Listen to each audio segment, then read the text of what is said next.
Sí, bueno, soy Nacho Muela de la Asociación ASANOL y una pregunta para la doctora Morales. Nosotros llevamos haciendo varias gestiones para conseguir un centro, un CESUR para nuestra patología a través fundamentalmente de FEDER, que sabemos que tiene una persona en el comité que desarrolla y elabora pues, los CESURes para grupos de patologías. ¿Qué nos aconseja para intentar conseguir un CESUR para nuestra patología dentro del grupo de patologías mitocondriales? Gracias. Gracias por la pregunta. Pues la verdad es que en un principio los CESURes se crearon prácticamente todos de forma común, prácticamente en muy poquitos años se crearon todos las patologías que querían que iban a ser, que era conveniente que tuviesen un CESUR, y el problema es que luego ha habido muchas otras patologías que no se han visto bien representadas y que querían un centro de referencia, y actualmente es un problema a nivel del Ministerio de Sanidad. Es verdad que este año se han abierto 2 CESURes nuevos, o sea, 2 patologías nuevas, como son las autoinflamatorias y las inmunodeficiencias, pero cada vez cuesta más porque la idea a nivel ministerial es el que no quieren hacer un CESUR por cada patología. Y yo creo que a lo mejor hay que intentar avalar esas unidades de experiencia clínica que a lo mejor dan una mejor cabida a este tipo de centros en los que son, por así decirlo, punteros en unas patologías concretas y que permitan el intercambio de pacientes a este tipo de unidades sin tener que llegar a lo mejor a ser un CESUR, pero sí con el que se dé una cualificación a estas unidades de experiencia clínica y que se permita el movimiento, la movilidad de los pacientes en las distintas comunidades autónomas. Gracias. ¿Alguna otra pregunta?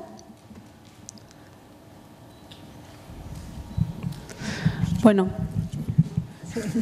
yo quería preguntar si al doctor Sánchez Dalmau, si se conoce cuál es el mecanismo o hay algo que haga sospechar por qué cuando el debut es en la infancia la enfermedad es menos agresiva. Pues la verdad es que no, yo al menos a nivel oftalmológico no lo conozco. No sé si mis compañeros los genetistas lo sabrán, pero yo creo que probablemente porque de alguna manera hay un proceso regulatorio de adaptación a una situación de menos consumo metabólico. Pero la verdad es que no acaba de quedar muy claro porque los niños, en realidad no son todos, quiero decir, se habla de que cuando se dice mejor pronóstico quiere decir que hay un porcentaje de pacientes o un mayor porcentaje de pacientes que no quedan dentro de lo que se llama ceguera legal, pero eso no quiere decir que la evolución sea maravillosa. Es decir, sino que simplemente, y pasa lo mismo como con la mutación 14484, son pacientes que en general son menos agresivos. Probablemente ahí influiría seguramente los factores ambientales, es decir, los niños, por ejemplo, no hay desencadenantes de tabaco, al menos por debajo de 12 años el tabaco no es un tóxico en esas edades. Entonces, todos esos factores influyen seguramente, ¿no? Pero claramente no se sabe por qué en los críos tienen mejor evolución o hay menos afectaciones severas. Gracias. Y otra pregunta que le quería hacer al doctor Montoya era si, tras los estudios que han hecho para ver cómo el número de copias del ADN mitocondrial influye en la aparición de la enfermedad y está implicado en la penetrancia incompleta, si se ha tenido en cuenta la edad se ha hecho también por edad de los individuos, es decir, ¿se ha tenido en cuenta la edad de los pacientes? No.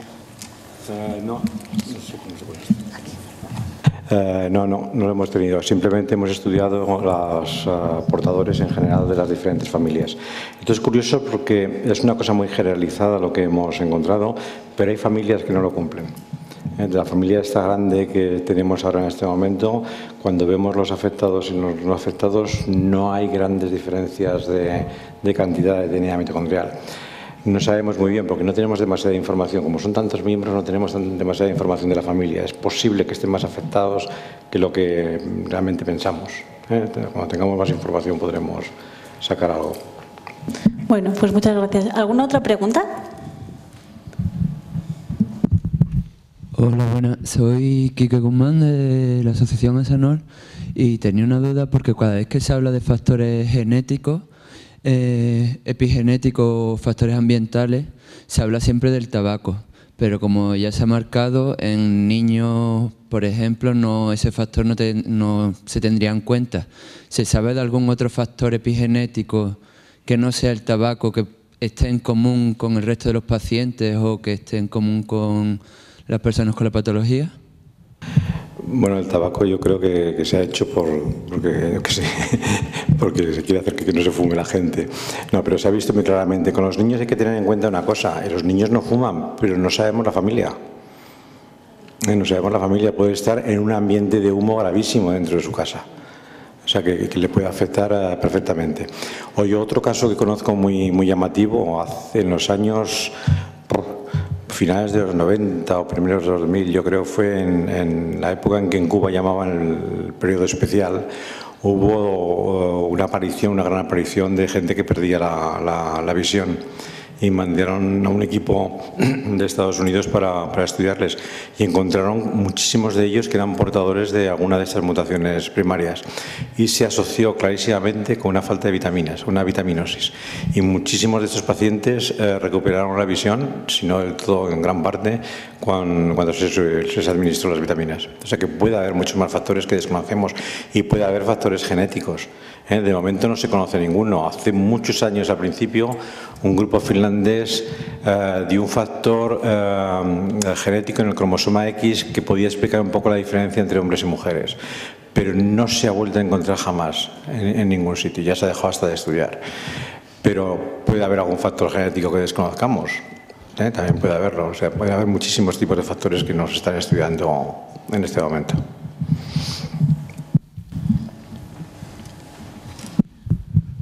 Tengo una pregunta. Bueno, yo soy Enrique Rodríguez de la Rúa, del Hospital Virgen Macarena, y nos encontramos con frecuencia con casos de niños con atrofias ópticas bilaterales de causa...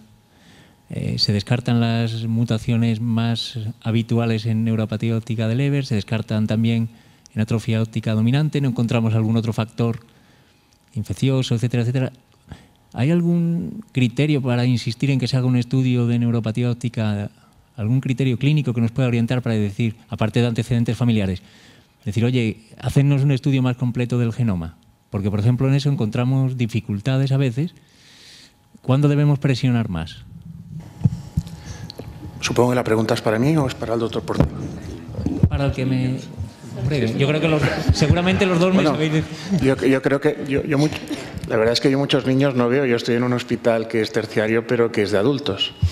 Pero yo creo que en esta situación tendríamos que pedirlo en situaciones en las cuales has descartado déficits vitamínicos, has descartado trastornos metabólicos y sobre todo ves que la evolución es bilateral y simétrica y que en el aspecto del fondo de ojo o la evolución tú sospechas que es una neuropatía hereditaria.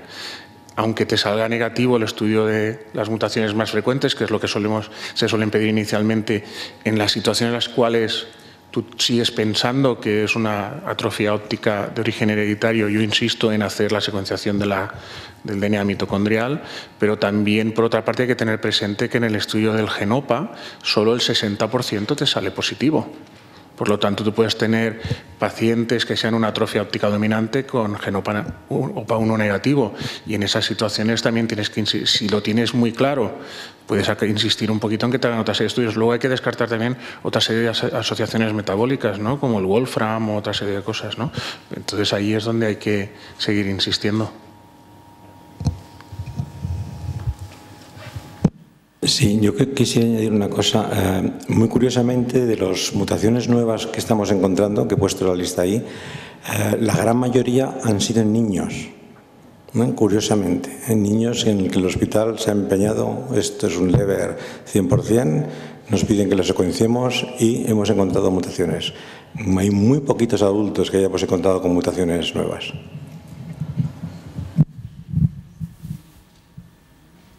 ¿Alguna otra pregunta?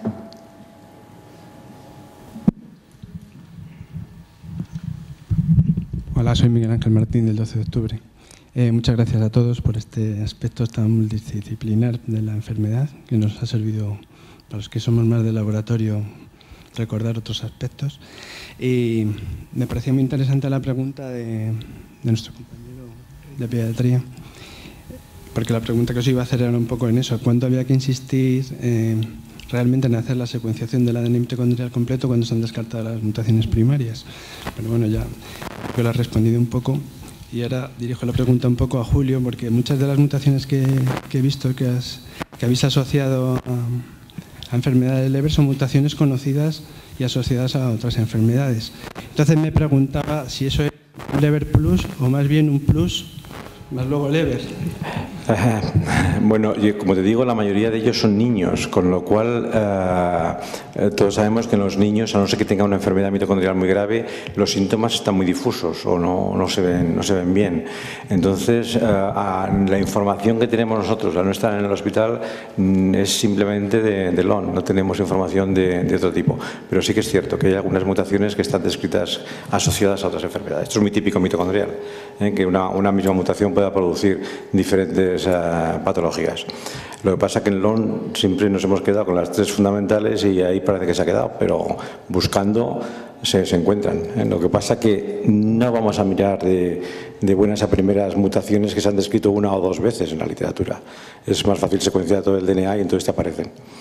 Pero yo no lo sé, quizá si se pudiera seguir a estos pacientes, que como digo son niños, a lo mejor luego son LON Plus, no lo sé.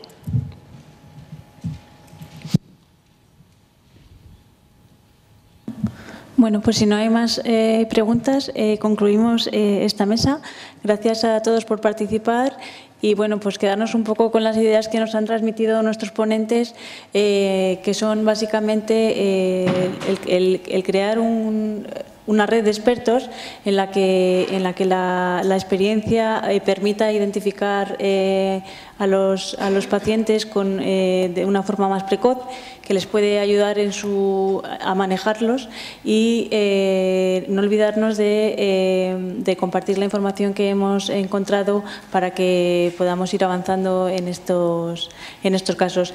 Y por último quería también hacer un hincapié que el doctor Montoya lo ha dicho así por encima, que aunque no tengamos un tratamiento para estos pacientes muy efectivo, es importante también tener en cuenta el asesoramiento genético de estos pacientes de cara no solo a ellos, sino también a sus familias. Y muchas gracias a todos. Buenos días.